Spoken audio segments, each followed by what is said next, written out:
Hello, hi, and welcome to the Tanis Fiber Arts podcast. I am Tanis of Tanis Fiber Arts. I'm a knitwear designer, a yarn dyer, a YouTuber, a lover of color, and your friend. So thanks for being here. Okay, thing one, I'm wearing my Terranova today. So I've knit two Terranovas. This is going to be a Terranova chit chat. Here is the original Terranova pullover that I made.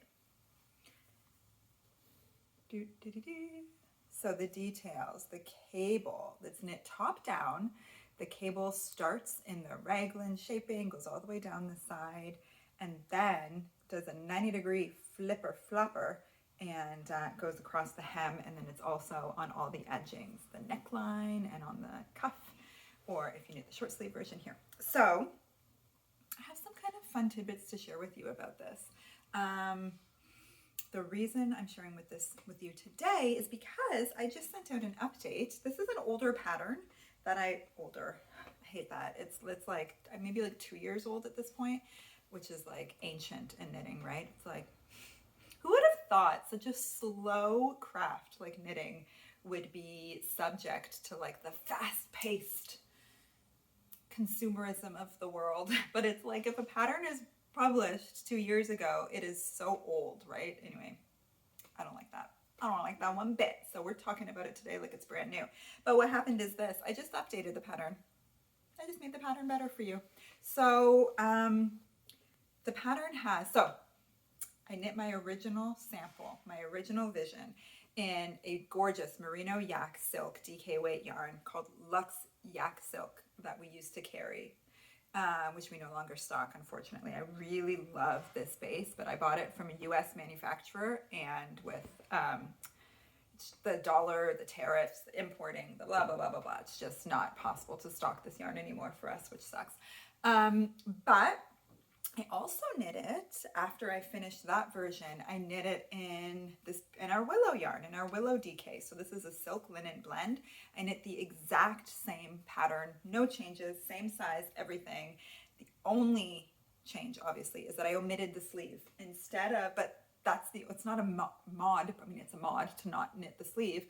But when you're knitting a top-down garment, you put your sleeve stitches on hold right about here, and then you continue knitting the bottom or the body of the sweater. And so when you try on your sweater at that point with your sleeve stitches on hold to see if it works, you look yourself in the mirror and you go, this is cute with short sleeves, because this is where it falls. This is short sleeve. This is the stitches that were on hold. And so that is what I did. I knitted the short sleeve version. Did I say this literally in last week's video? I did. I did that with my Heidi Kiermaier, my Sunset Coast, Sunset Drive. Beautiful pattern that I knit. And I did the same thing. It's supposed to have long sleeves, and then I tried it on and was like, I'm going to leave the sleeves off. And I did that intentionally for this one. Going into this, I knew it was going to be no sleeves, but I just wanted to show sort of the difference that the fiber makes. It has the same lovely hem, the cable goes all the way down the side, and then the hem, split hem, a little bit longer in the back than in the front. The hem is knit on sideways, and it's a really fun little bit of knitting to do. And in the pattern, there's short rows to shape the neck, and this cable detail in the raglan begins within the short rows. And the way that I had initially worded the pattern, it's a pretty standard way that you do it, but where you write out the short rows and then you say, repeat rows 3 and 4 of the short row X amount of times. And if you're working a pattern at the raglans within those short rows, it's like work appropriate row of pattern each consecutive time you work that row, sort of thing. It sounds confusing as I'm saying it, but if you've knit a pattern with that sort of instruction before, hopefully you know what I mean. And as it turned out, I kept getting the same customer service question from people. Customer service, pattern support question, where they couldn't figure out what row to work when within the short rows, because honestly, short rows are hard to wrap your mind around. You're not always on the same row of the short row, because you start at the back.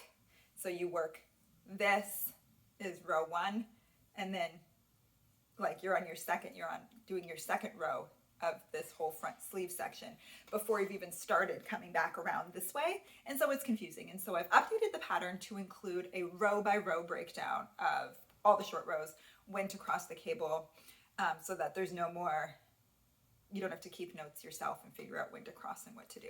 I feel as though I wish that I had done that to begin with. Of course, I don't like issuing corrections because it feels like a fail. But at the same time, I'm proud of myself for issuing a correction, because once a pattern is published, my work is not done. I want to make sure that you guys love the pattern. I want to make sure that you don't struggle with it. I want to make sure that everybody has a successful time with it. And if there's something that's coming up for you where that is preventing that, it's preventing you from having a good time, I'm going to correct it. I'm going to make it better. So I hope, so you should have received, if you've purchased the Terranova pattern in the past, you'll have the update. And if you are worried about knitting the Terranova because you didn't know if you could cable within short rows, well, worry no more, because it's all there. Terranova also has some pretty substantial pattern support videos here on YouTube. There's a playlist for it. And pretty substantial, I mean, for me, I don't always do like a tutorial for all of my patterns because I don't always think that it's necessary. But for this one, I had done a couple tutorials, like how to do the knitted on edging. I thought I was being proactive, but anyway, I'm trying not to be hard on myself here. I'm just trying to give you the full picture, that I felt like there was room for clarification. Along those same lines, actually, I just did the same thing. Clarification update. This one isn't a clarification so much. For my rocket tee. My rocket tee pattern, if you're familiar with it, there's 2 steps. There's yoke step 1 and yoke step 2. And this is the difference between Raglans and other patterns, is that when you work a top-down Raglan, you've got a finite amount of stitches at the top. You've got to achieve your sleeve stitches. You've got to achieve your front and back width number of stitches. You've got to achieve, for the V-neck, you've got to get the correct V depth, the correct V angle, and you've got to do it all at the same time. And one cannot, they're all so interconnected, versus, for example, something like a saddle shoulder, where you knit your saddle and then you pick up stitches and you're knitting your fronts flat. Well, the length of your saddle, it does determine the width of your garment, but they're worked completely independently. One is not dependent, the way that this one is done, not dependent on the other in terms of width and depth and angle of the V and width of the sleeve. So it's a really straightforward construction, is my point. Whereas in the Raglan, not every row is done the same. A traditional, the easiest way to work a Raglan top down is sort of every second row, you work 4 increases. You work an increase on either side of your stitch marker at each Raglan. And then your sleeves and your body are increasing at the exact same rate. The problem is that doesn't end up working for every single size. It does typically work for kid sizes, for smaller sizes, depends on the gauge as well. But oftentimes you need to make up a lot more. Also, that if you're working at every second row, then the length of your yoke could be determined by the amount of increases that you get, that you have to do. In which case, for some larger sizes, your yoke is going to end up being way longer than you want it to be. And then that's when you've got to do a lot of math, a lot of adjusting. Sometimes you're increasing every round. Sometimes you only need to add more to the sleeve, or maybe you only need to add more to the front and the back, but not the sleeve. And so that's when each row starts getting more specific and different. And that's what I did for the rocket tee. Really get specific in yoke step 2 for all the different sizes to make up the stitches that you need for each quadrant, also while keeping your beautiful eyelet pattern, because the increases in the rocket tee are done with a yarn over, but you can't just yarn over every single row because that's not the pattern. Anyways, regardless, there were some very in-depth instructions for every size, but they were grouped together, and sometimes I would get the same feedback from people where they had a hard time figuring out what specific instruction was for their size, because there was 3 different styles of increases. And so I've just added a note, I've added a page to the end of the pattern that breaks down every single size and exactly what yoke step 2 looks like for them. That's a lot of info. That is a lot of nitty gritty Raglan info for you, but that's why you're here, right? That is why you're here. So the point of it was just that since I've just done that update on the Rocket Tee and the update on my Terranova pattern, I wanted to wear it. I wanted to wear it and show you. And the other thing that's kind of fun about it is just to show the difference, or show what I would have considered a winter pattern. You know, this is a wool sweater. I don't think you look at this and think summer knit, but I knit it in a summery yarn, and I omitted the sleeves, and now I've got myself a easy breezy beautiful summer knit. And so I think that I just wanted to sort of highlight that versatility, that I talk about it a lot, that a lot of patterns can be knit in a cellulose fiber in a summer yarn, and it will be different, but not always dramatically different. This pattern, this sweater is not dramatically different from its wool counterpart, mainly because it's mostly stockinette stitch. It has more drape. Now this original sample, as I said, it's a merino yak silk, and the yak silk add a lot of drape to it. It's not like the original sample was knit in like a a woolen spun wool, and I'm just trying to redo it in something a lot slinkier. It's an easier step to make, and so I'm just suggesting that maybe you want to look at some of your favorite winter patterns, and maybe you can knit them in cotton and have a lovely little summer tea. Just think about it. But if that's not what you're into, I'm going to talk to you also about what else I'm working on, what's on my needles, and what you guys can look forward to going forward for me. So one thing I wanted to mention is a request. It's actually a question. It's a favor. I would love, if you have a question, if you want something that you would like me to talk about, maybe we could do an FAQ, or maybe you've got a topic idea for me. I've been trying really hard to consistently upload these videos. I think I've been pretty consistent, like doing a weekly upload for the past several months, and I'm feeling really good about that. But of course, my format is loosey-goosey. Sometimes, like, you know, I did a whole try on all my summer tees. Sometimes I have a pattern launch to talk about. Sometimes it's just like an update, like today, about stuff that I'm working on. But anyways, doing an FAQ sounds like a lot of fun to me. It sounds like something that I would love to do. So if you have any questions for me, or something that you would like me to talk about, leave it in the comments. If you want to do it anonymously, you can always just send me an email, and then hopefully that'll give me some good, you know, juicy subjects to talk about, because I would like to continue doing these. I don't know, we shut down our business for the summertime. We take summers off. We go by the school year, and I continue to knit. I continue to be not very active on social media. It's also my like big break from social media, which is so healthy for me. But I don't know what it's going to look like for the YouTube channel over the summer. I think it would be kind of fun if I could film some stuff ahead of time. Maybe I'll have some tutorials or something that I could post throughout the summer. I do have some patterns that I want to publish this summer, which is wild for me, because usually for me, patterns are so closely connected to yarn that I would never publish a pattern over the summer if I couldn't sell the yarn to go with the pattern. But I've got some summer patterns that, like, I'm running out of time to publish, and I think that it would be a really fun experiment for me to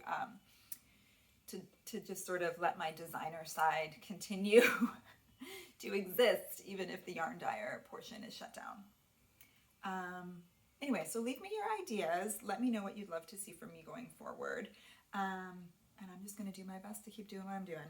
So what I want to talk to you about now is the 3 summer patterns that I'm currently working on that I'd really like to get popping. So thing 1 is already in the test knitting phase, and thank goodness it is, because my testers are being amazing and they've really improved this pattern. So this, I've shown you this before, the Austera tank. This pattern, this is the first sample that I knit. I knit it in our Willow Silk Linen DK in the Glam colorway. And I knit that, I wrote out the pattern, had it tech edited, and now it's being test knit because I really wanted to make sure that the fit in this tank, so it's a tight tank, really needs to fit everybody perfectly. So having it knit in a variety of sizes is really, really helping.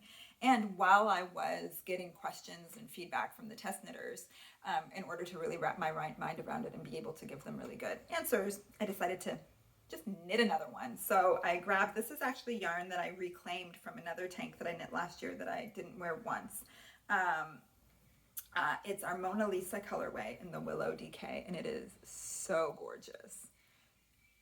And the ends aren't woven in, so this is bothering me. You can sort of see this here. This won't be there. The front is really, really a lovely little neat V.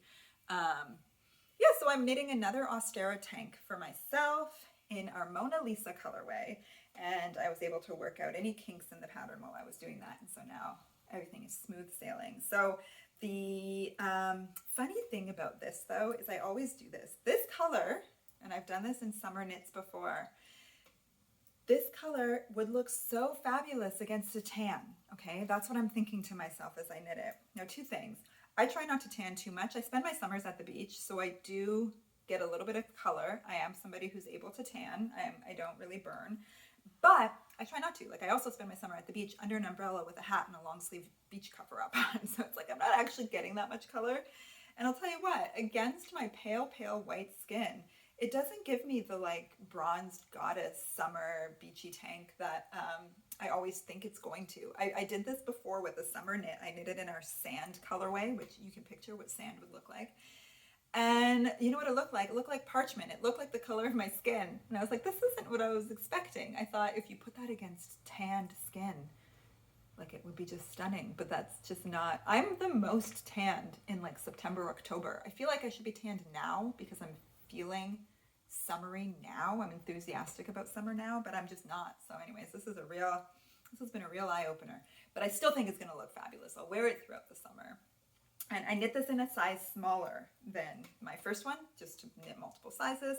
And also because, like I've often said, when I knit something that's gonna, something with the weight, something that doesn't have the bounce back of a merino, I like to knit it in a bit of a smaller size because as it sort of stretches and drapes with wear, there's sort of some more room for it to grow. So I'm almost done this one. I've got a few inches to add to the bottom. And then I'm going to have another gorgeous tank to wear this summer. I am going to be rich in tanks because I've got both of these. And I've also got both of these. So this I'm still working on, and I've just sent the pattern to my tech editor. I'm calling it the Tahari tank because Tahari, I hope that's not like a trademark infringement to do that, but is the brand of the Costco tank that I fell in love with, that I modeled these off of. So I have one in this solid teal color. It's not teal, whatever you want to call that color. This beautiful color. And then I have this really fun striped one, which I reworked for the second time of completely undoing the yoke and redoing it, which means the third time of actually knitting the yoke. So this was my first one that I knit, and I knitted in all these really fun stripes. I love this tank so much. And then I didn't love my first iteration of the neckline. So I did some surgery. I undid all the ribbing, which is a nightmare because there's a tubular cast on it, tubular bind off. Tubular bind off, you can't just pull. You've got to unpick every little stitch and then pull once you've got the bind off. But it's like around the arms and the neck. It's a lot.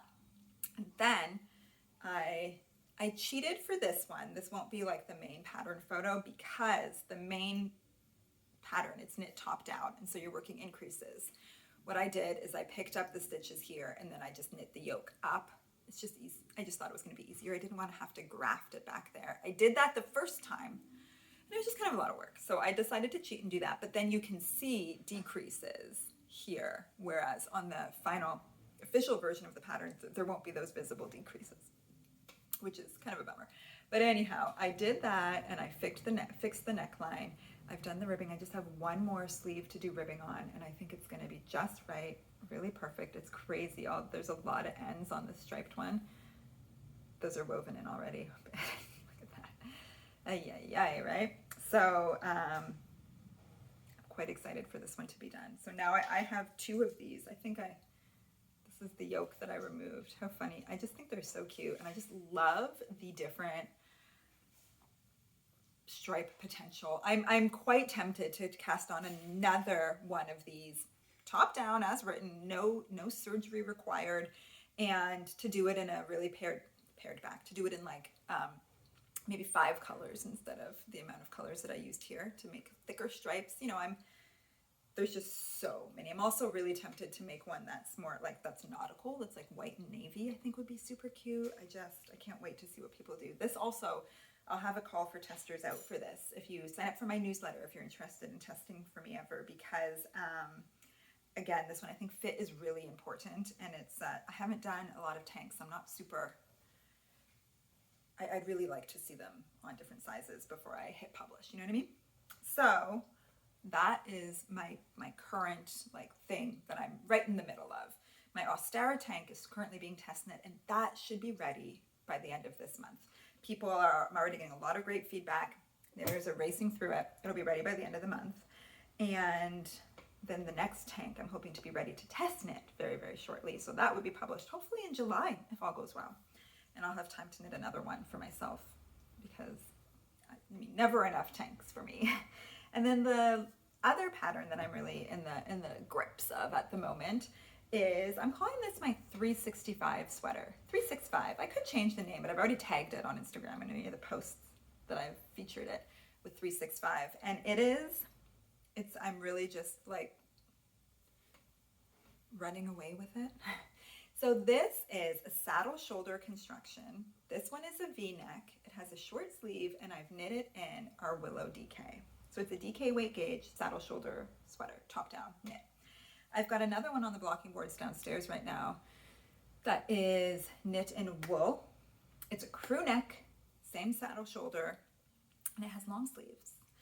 And then I'm about to order some yarn. I have a vision for another version of it that is a cardigan, a V-neck cardigan, and then it would have ribbing that was striped, colorful ribbing. Anyways, so this is going to be a pattern that is available in both a pullover and a cardigan, a crew neck and a V-neck, and 3 different sleeve options for each one. And it means I'm going to be knitting a lot more samples. Maybe that's what I'm going to be working on this summer, and this one will launch in the fall probably, maybe. But also I'm just so excited about it. I love a pattern that has options. I've talked about this before. Sometimes having too many options is maybe difficult, maybe confusing, maybe overwhelming. You don't know which one to do. But also I just feel like it's so great. I don't know. I think at the end of the day, it's great to have options to be able to make the thing that you want the way that you want it. And as I often say, it's not I hope it doesn't come across as like whiny, but if I publish a pattern for a V-neck, I'll always get a request for a crew neck if I publish, and vice versa. Do you know what I mean? Like, people have their likes, and so to have a pattern that if you know, I show the crew neck version and people go, oh, I wish that was in a V-neck. It isn't a V-neck. You get it all. You get to do whatever you want. And I think that that's something that I hope people are excited about, because Lord knows I am. So then now I have one last thing that I've been working on in between. It's this. This is the super cute pattern. It's called Grannies in a Row. You can see I did not do jogless stripes here, and then I did here. That's the difference. It doesn't bother me in a sock, frankly, but that's why, if that bothers you, that's why you should do jogless stripes. Grannies in a Row on Instagram. Her username is Everything Shapes Us. And her Instagram is very inspiring, very fun, mostly socks, very multicolored. Scrappy socks, a really great page to follow if you're into that sort of thing, which I am. And yeah, what a fun, so I had, I'm going to tell you the honest truth. I was like, because I have an affinity for combining granny squares and knitting, and I was like, I'm going to design a sock. And basically this is the exact sock that I would have designed. And it's already been designed. It's already out there. Grannies in a Row. So you do not need me to do it.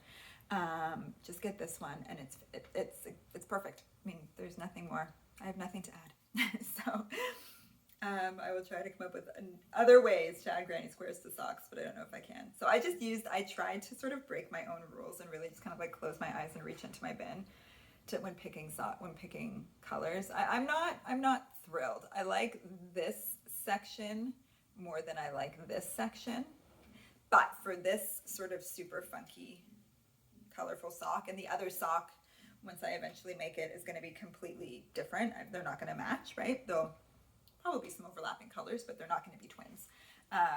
They're just going to come together as like a fun funky pair of socks, and it's going to be great. So I'm not too worried about the fact that I think it's a bit like chaotic. I could deal with it. So that I've just been working so much on my patterns that I haven't had a ton of time to devote to this lovely sock. But it is a fun little project and I highly recommend it. And then I think I had one last thing I just wanted to mention to you this week, and it's just this. It's literally just this. I'm thinking about another tea design, but as I say, I'm sort of running out of time. That's the bummer about me. About me is that I'm not a good knitwear designer, and that I'm not working like 2 seasons ahead. I'm kind of generally working in the season that I'm in, and so I really got summer knits on the brain. But like, believe it or not, like summer knit season for publishing is rapidly coming to an end. Like, because where I live in Montreal, it's really not cold until like the end of October, November. But back to school happens at the end of August where I live, beginning of September in most of Canada.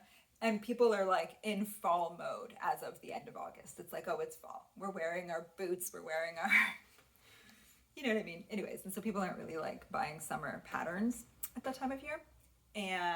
But I really want to make a tee in this beautiful yarn. These are actually minis. I kept a batch. I think I have 8 or 10 mini skeins, 25-gram mini skeins, which is the equivalent of more than 2 skeins of fingering weight sock yarn in this stunning color, which is a lot. I mean, it's so familiar for so many reasons. It's a lot like the Austera colorway, but it's a little bit greener, more turquoise. It's also a lot like Atlas is a colorway that we've done. Like, it's the type of thing that I absolutely love, and I just liked these minis so much that I couldn't part with them. And I think I'm gonna knit them into maybe a tank. No, I don't know what I'm gonna do with it, but I've wound them up and gotten excited about it. They're just sitting there waiting for me to do something with them because I'm getting ready. I'm getting ready for it. And this, I mean, I'm gonna give you my end spiel now because what I'm about to say nobody cares about. If you enjoyed this rambly, chaotic video, please like and subscribe. I love to have you. And yeah, I do a variety of different types of videos depending on what I've got going on and depending on what kind of a mood I'm in. And now that I've said that, thank you for being here. And now I just want to go on. I feel like people are so tired of me talking about this because I talked about it quite a bit, like on Instagram and in my personal life for a while there. But I was shocked at this color. This is our chartreuse colorway. And on this yarn, on this base, which was like a gray, brown, beigey base, it's not a bright white. The color is absolutely stunning and rich, and I just love it so much. And I 100% thought that I could not wear this color. I loved it, and I was like, I'm just gonna knit the thing, and I wear makeup, I throw on some bronzer, I can pull it off, it's fine. But I am shocked, and when I posted pictures of it, people really liked it and said that color really suits you, and I was like, you're nuts, just because I'm wearing makeup. But, and I would have thought that this was my color. I love this sea breeze color, and I definitely thought that it like went with my coloring better, but now, I'd love to know if you have an opinion. I don't know if it's just the way my camera likes it. My camera seems to love this color, and I think maybe it's my hair color it goes, and then I find I look duller in my gorgeous sea breeze. I don't know, but it's been a while since I've gone through this sort of like experiment because, okay, look, if you're into color seasons, which I'm, whatever, I've always been told I'm a winter. And maybe this is too summery. Who knows? Okay, I'm going to leave it at that because this is going nowhere. But thank you so much for watching. I look forward to hearing your feedback on what you'd like me to talk about over the summer. And happy knitting, friends.